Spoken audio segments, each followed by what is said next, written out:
Well, so much for a quiet, relaxing weekend. I've got all the updates from the U.S. strikes on Iran last night and Iran's response earlier this morning. I do want to get right into all of the news as I'm transitioning now to my new style of videos starting Monday. So I've got a few ad obligations before that, but we've got the United States dropping 14 bunker busters last night, issuing a stern warning to Iran, as well as Iran's response. Before we get into that, super quick word from this video sponsor, Built for America. Hey folks, quick but really important update. Right now, DC politicians are trying to kill the energy tax credits and are actually bringing the manufacturing back from China, and putting Americans to work. These credits are fueling American energy dominance, rebuilding our supply chains, and hitting China where it hurts. We're not talking about theory, we're talking about real jobs. Repealing them would kill millions of U.S. jobs, got $1 trillion from the economy, and hand China the win. President Trump, don't let Congress pull the plug on America's comeback. Protect the tax credits that are putting America first. Now let's get to let's talk about first what a bunker buster is. Bunker busters cost $500 million each. They weigh 30,000 pounds each, and each B-2 bomber is able to carry just 2 of them, which is actually crazy because that's 60,000 pounds of payload. A 15-ton bunker buster bomb was likely needed to destroy the last untouched nuclear facility in Iran, and only the U.S. has one. Such a powerful weapon, the largest non-nuclear bomb in the U.S. arsenal, was needed because the target Fordo fuel enrichment plant is built 300 feet inside of a mountain near the city of Qom, 2 hours south of Tehran. The heavyweight explosive known as the GBU-57A/B Massive Ordnance Penetrator was designed by Boeing for the United States Air Force. Its weight means it can be delivered with a B-2 Sprint stealth bomber, a jet that Israel's Air Force does not possess. We know last night that Trump pulled the old okey doke. He sent B-2 bombers to Guam to get everybody's attention, thinking that the attack was going to come from the west, but he actually delivered the attack from the east. Whether or not you agree with this strike or you reluctantly accept it, like some of us do, the tactics of it were pretty good. Really, our pilots were never at any kind of danger whatsoever, and that was obviously the biggest part of this. It's huge weights. The United States controls the bomber and the bomb. John Spencer, chair of urban warfare studies, said of the Modern War Institute and West Point Military Academy. The missile cost over $500 million for the U.S. Army to develop and was built for specifications that would allow it to penetrate deep enough into the Fordo plant to destroy the nuclear centrifuges in the complex, according to a 2013 Wall Street Journal report, which said at the time that 20 of the bombs had been manufactured by the U.S. military. A different type of bunker buster is the 5,000-pound GBU-37. By weight and kinetic force, the GBU-57 Mass Ordnance Penetrator is designed to penetrate a certain distance into the ground before it detonates. That's why these bunker busters are called penetrators. They penetrate the ground before they blow. The explosive is strategically delayed. And then although the U.S. has sold less powerful bunker busting weapons to Israel, it has declined to share the massive ordnance penetrator with any of its allies. That's fine by me. And we see basically last night, Trump came out and spoke saying, hey, we were very successful, blah, blah, blah, blah, blah. A lot of people are very upset because they are concerned that this is going to spin off a larger conflict.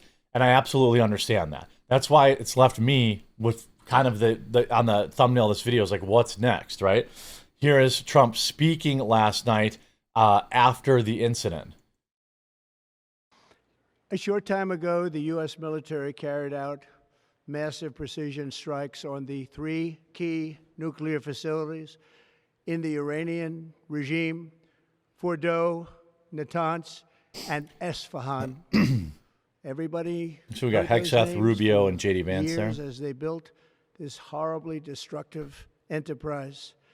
Our objective was the destruction of Iran's nuclear enrichment capacity and a stop to the nuclear threat posed by the world's #1 state sponsor of terror. Tonight, I can report to the world that the strikes were a spectacular military success. Iran's key nuclear enrichment facilities have been completely and totally obliterated. Iran, the bully of the Middle East, must now make peace. If they do not, future attacks will be far greater and a lot easier.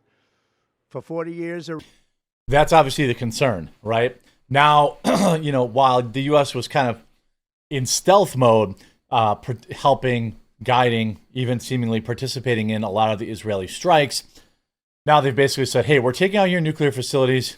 You better concede or there's going to be more. I think I have a lot of faith in Trump in that he, has a history of these quick strikes and not these prolonged interactions. And I'm really hoping that's what this is. Take out the nuclear facilities. Look, they gave Iran 60 plus days, maybe longer, to negotiate. They refused to. Trump then said he was going to give them another 2 weeks, which they refused again.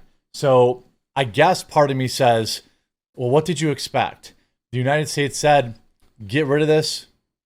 You have 60 days. They said, no, get rid of this.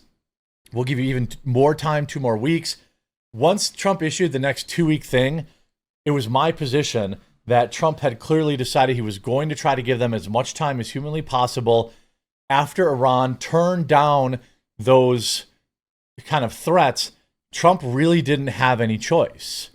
After you say, hey, we're going to do this, if you don't do that, and if they don't do it, you have to do this, right? That's why I don't like issuing these threats in the first place, because you know that if you're going to be forced to action if they decide not to. Now they effed around, and so Iran has now found out. And essentially, shockingly, now the what if? Well, Iranian protesters wave down with the United States flags on the Strait of Tehran as the president joins in.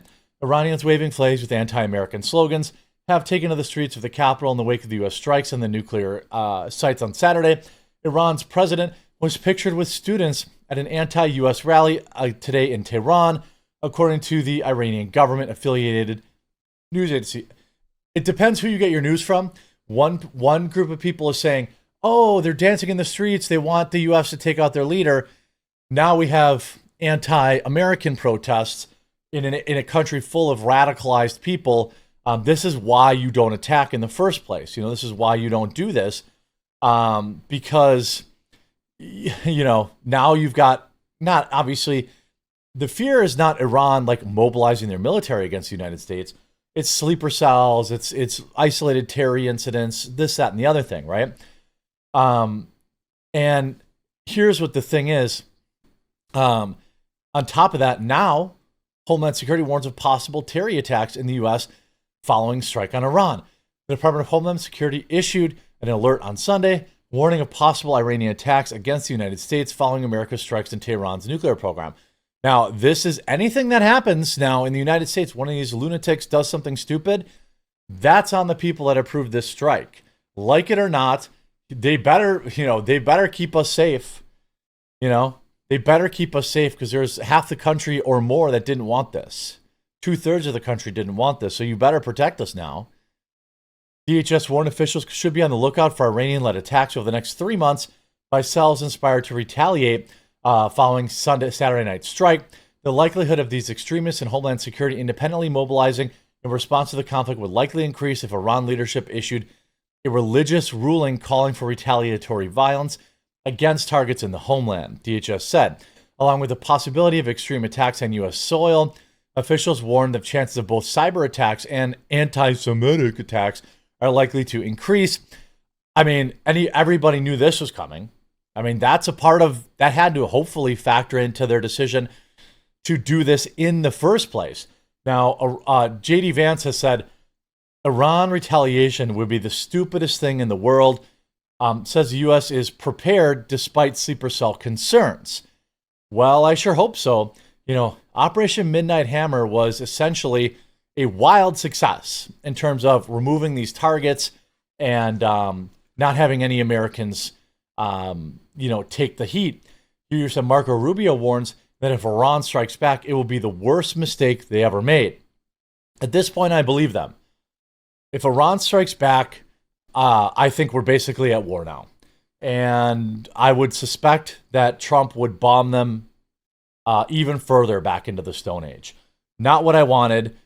They have talked, JD Vance has talked explicitly about not wanting anything to do with a regime change. Now, many people, including many of my viewers, and I don't know the answer to this, they say, of course, this is about a regime change, you idiot. It's possible.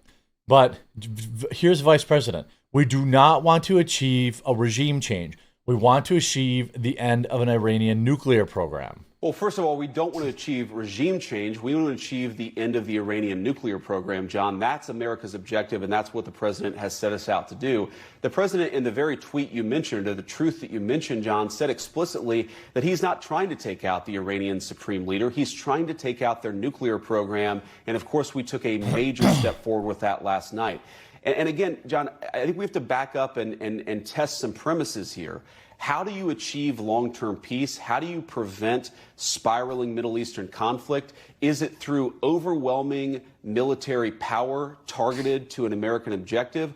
Or is it by sort of walking yourself into these long-term protracted military conflicts? I think by choosing overwhelming force, and overwhelming force tied to something that is important to the American people, that is the end of the Iranian nuclear program, we can achieve peace much. The average American is never thinking about the Iranian nuclear program. I can promise you that. But I am encouraged by JD Vance using the language, we're not interested in a long, protracted war. Now, Iran has escalated now.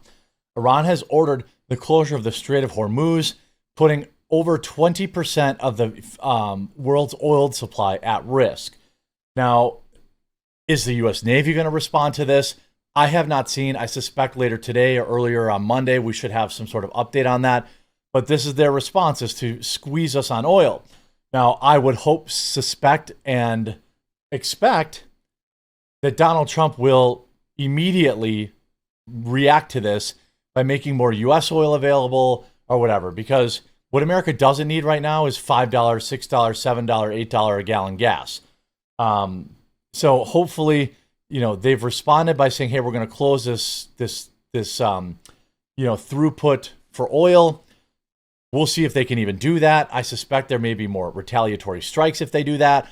But if they do end up doing that, then I would expect that the United States have a plan so that every one of its citizens don't now have to suffer, a 30-40% increase in gasoline as a result, and other oil products, really. So make sure you keep it locked in here. Leave a like on the video, subscribe, or follow down below for all the latest news, and we'll talk to you again real soon.